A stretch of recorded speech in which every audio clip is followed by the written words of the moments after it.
이슈 분석 시간입니다. 문재인 정부의 3년차 첫 고용 성적표가 어제 발표됐습니다. 취업자 수 증가 규모는 2만 명을 넘지 못했고 실업자와 실업률이 동반 상승하는 등 고용 한파가 여전히 풀릴 기미를 보이지 않고 있습니다. 일자리 문제 해법은 없는지 이야기 나눠보겠습니다. 한국경제연구원 조경엽 경제연구실장과 함께합니다. 실장님 어서 오십시오. 네, 안녕하십니까. 네, 취업자 수가 마이너스를 보일 수 있다는 우려까지 당초 나왔었는데 다행히 좀 플러스로 전환을 했지만 여전히 크게 못 미치는 게 현실입니다. 전반적으로 어제 고용 동향 어떻게 좀 평가하셨나요? 예, 뭐 좋은 일자리는 자꾸 사라지고 이제 세금으로 만드는 일자리가 이제 늘어나는 현상인데요. 좋은 일자리라고 할 수 있는 이제 제조업의 일자리는 지금 17만 개가 줄어들었고, 예. 도소매, 음식, 숙박업, 그다음에 시설 관리 등 이제 최저임금 3대 업종의 일자리도 18만 3천 개가 지금 감소를 했습니다. 반면에 이제 사회복지보건이라든가 정보통신, 농림어업 등 이제 정부가 직접 채용을 하는 분야나 아니면 이제 정부 지원 사업으로 정부 재정이 투입되는 분야의 일자리는 지금 늘어나고 있습니다. 결국은 이제 줄어든 민간 일자리를 이제 국민 세금으로 메꾸면서 이제 마이너스는 간신히 면했지만 이와 같이 공공 부분의 일자리가 늘어나고 민간 부분의 일자리가 감소하는 현상이 지금 1년째 지금 지속되고 있지 않습니까? 특히 실업률은 이제 4.5%를 기록해서 실업자가 지금 122만 명에 달하고 있는데 네. 이거는 2000년 이후 19년 만에 이제 최대치로 지금 올라간 상황입니다. 그런데도 이제 통계청은 뭐 실업자 증가가 나쁜 것만은 아니다 이런 어처구니 없는 설명을 내놓고 있고 정부는 이제 정책 실패를 가리기 위해서 엉뚱한 데서 지금 원인을 찾고 있어서 사실 뭐 뚜렷한 돌파구도 없지 않나 하는 이런 우려감마저 들고 있습니다. 네, 연령대별로 좀 살펴봤을 때 우리 경제의 허리라고 하죠. 저희 30, 40대 취업자 수 감소가 특히 좀 두드러진 모습이었습니다. 이걸 좀 상당히 심각하게 봐야 되는 거 맞죠? 예, 그렇습니다. 우선 이제 뭐 25세에서 29세 청년 일자리라든가 여성 일자리가 이제 늘어난 건 좀 긍정적인 요인이라고 볼 수가 있는데요. 그런데 또 이것도 엄밀히 따져보면 뭐 긍정적인 시그널로만 이제 해석할 수가 없는 상황입니다. 네. 24세 이하 청년 일자리는 지금 10만 2천 개가 감소를 해서 전체 이제 청년 일자리는 4천 개 증가하는 데 그치고 있고요. 그리고 이제 그 이것도 이제 정부의 단기 일자리 정책 때문에 이제 발생한 거기 때문에 지속 가능하지도 않아 보이고 그다음에 취업 준비생들을 포함한 확장 실업률이 지금 23.2%로 역대 최고치를 기록을 하고 있습니다. 그리고 이제 남성의 일자리가 줄어들고 여성의 일자리가 이제 늘어나는데 이것도 최저임금이 급격히 인상이 되면서 주부나 학생 등 이제 가구의 2, 3차 근로자가 노동시장으로 나오면서 저임금 남성 근로자들을 이제 대체하는 현상이기 때문에 바람직하지 않다고 생각합니다. 그리고 이제 말씀하셨던 대로 이제 3, 40대 이제 일자리가 줄어들고 있는 것은 상당히 심각한 문제라고 볼 수가 있는데요. 3, 40대는 이제 한 가정을 책임지는 가장일 확률이 높고 그다음에 주력 산업 현장에서 일하는 일꾼이라고 할 수가 있습니다. 예. 그래서 이들의 일자리가 이제 줄어든다는 것은 가정의 위기뿐만 아니라 국가 경제에도 상당히 위험 요인으로 작용하고 있습니다. 네, 주력계층이 일자리를 잃는 건 상당히 좀 심각한 문제다. 이런 얘기를 좀 해주셨고요. 고용지표가 이렇게 연일 추락하는 것을 두고 원인이 좀 다양하게 분석되고 있는데 박사님께서는 주요 원인을 좀 어떻게 꼽고 계십니까? 예, 그 뭐 정책 실패가 가장 큰 원인이라고 생각을 하고요. 그다음에 그 자동차 산업의 구조 조정이라든가 건설업 그리고 이제 반도체 산업의 부진과 같은 이제 경기 둔화 현상이 영향을 미친 것도 상당히 크다고 생각을 합니다. 예.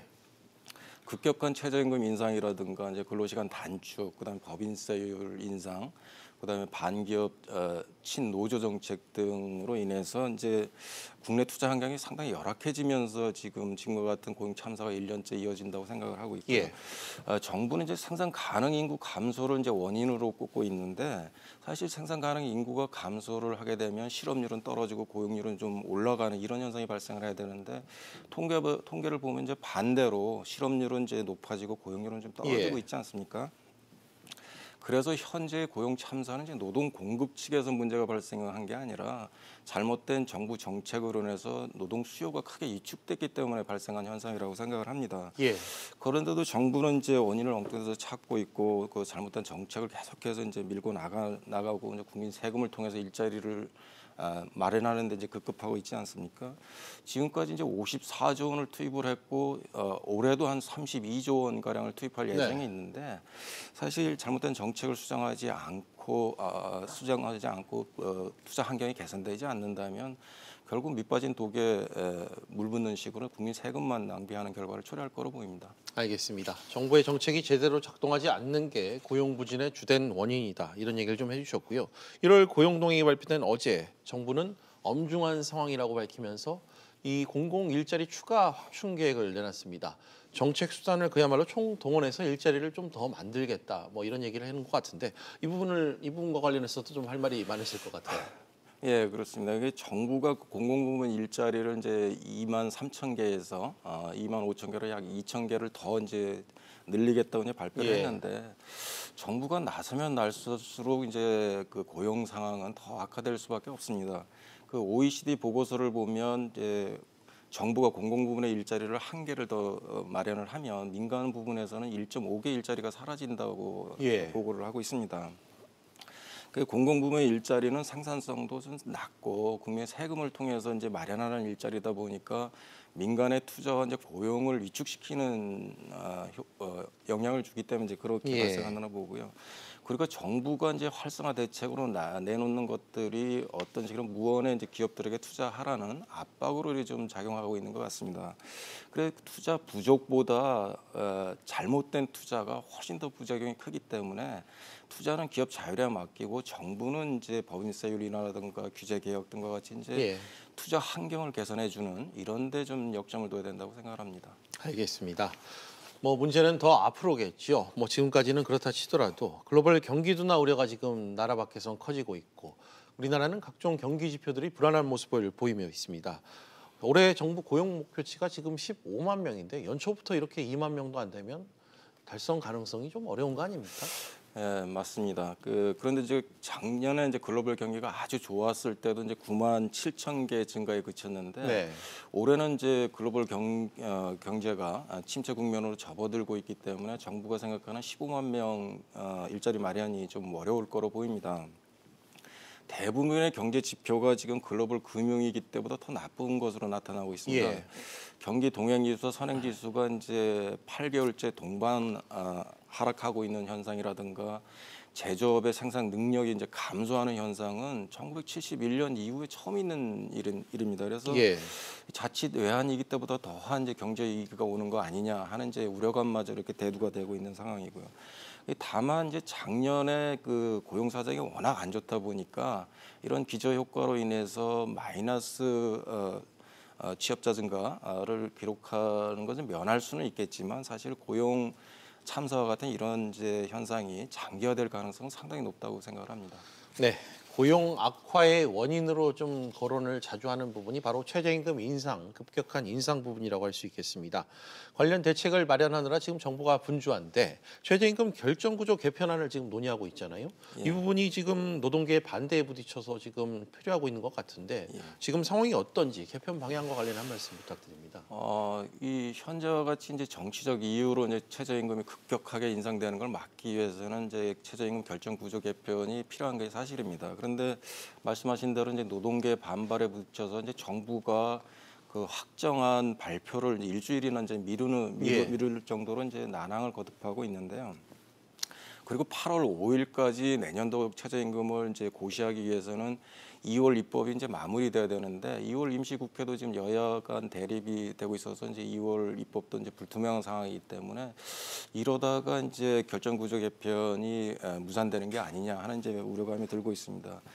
노동계는 이것을 이제 계약이라고 하고 이제 반대하고 있지만 정부 설문조사를 보면 시민의 한 77%가 찬성을 하고 반대가 이제 23%에 그치고 있습니다. 그래서 고임금을 받고 있는 노조가 최저임금에 이렇게 깊이 관여를 해서 극렬히 이제 반대하는 것을 국민이 이해하는 이제 국민들이 많지가 않다는 것을 좀 노조도 깨달았으면 좋겠습니다. 네, 일자리 문제를 해결하려면 결국 기업이 살아나야겠죠. 이 정부는 기업 경영 환경 개선을 위해 연초부터 좀 혁신 성장 행보를 계속해서 이어가고 있습니다. 이 부분은 좀 기대를 좀 해봐도 될까요? 예, 우리가 이제 기대할 게 혁신 성장인데 그런데 이제 대통령께서 규제 개혁을 말씀을 하시면 그 다음 날 바로 기업을 옥죄는 정책이 이제 나오는 것이 이런 것이 자꾸 반복이 되다 보니까 혁신 성장에 대한 이제 신뢰도도 낮고 기대감도 상당히 낮은 게 사실입니다. 혁신 성장을 위한 이제 8대 선도 산업을 제시한 것이 작년 8월인데 그 이후에 제대로 추진된 것이 별로 없다고 생각을 합니다. 다만 규제 샌드박스가 이제 국회를 통과를 해서 시행을 하고 있는 것은 좀 다행스러운 일이라고 하지만 여전히 우리나라 규제 수준은 경쟁국에 비해서 상당히 높은 수준에 있습니다. 얼마 전에 이제 대통령과 간담회에서 이제 벤처 기업인들이 규제 혁신을 요구할 정도로 우리나라는 벤처 기업이 활동하기 상당히 열악한 환경을 지금 가지고 있다고 볼 수가 있습니다.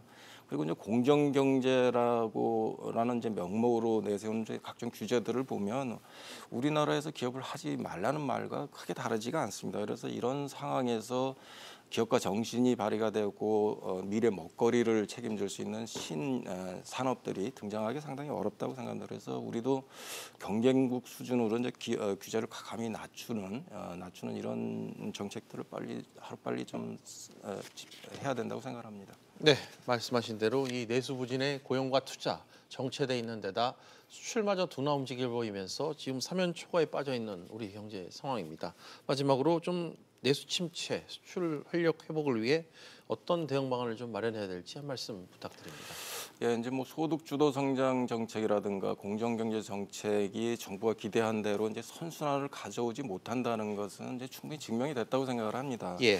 그 미국의 경제 규모가 이제 우리나라보다 12배나 더 큰데도 불구하고 작년에 우리보다 더 높은 경제 성장을 이루지 않았습니까? 그리고 예. 완전 고용을 구가를 하고 있는데 이러한 배경에는 이제 트럼프 행정부의 이제 그 투자하기 좋은 환경을 만들겠다는 정부 정책이 경제 정책이 이제 있다고 생각을 합니다. 법인세율을 35%에서 21%로 지금 낮췄고 규제 개혁을 통해서 투자 환경을 개선하면서 유턴하는 기업이 늘어나고 자본이 이제 미국으로 쏠리면서 지금 투자와 고용과 성장이라는 이런 선순환 구조가 정착이 되고 있습니다. 그런데 우리는 이제 거꾸로 법인세율을 인상하고 반기업 친노조 정책이 이제 난무하면서 사실 우리나라는 오히려 이제 기업들이 해외로 나가는 현상이 더 많아지고 있고요.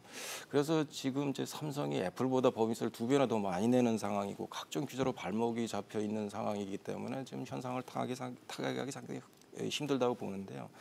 우리도 그래서 이제 미국과 같이 법인세를 대폭 인하하고 과감하게 이제 규제 개혁과 노동 개혁을 통해서 투자하기 좋은 환경을 만드는데 좀 역점을 둬야지 된다고 생각합니다. 알겠습니다.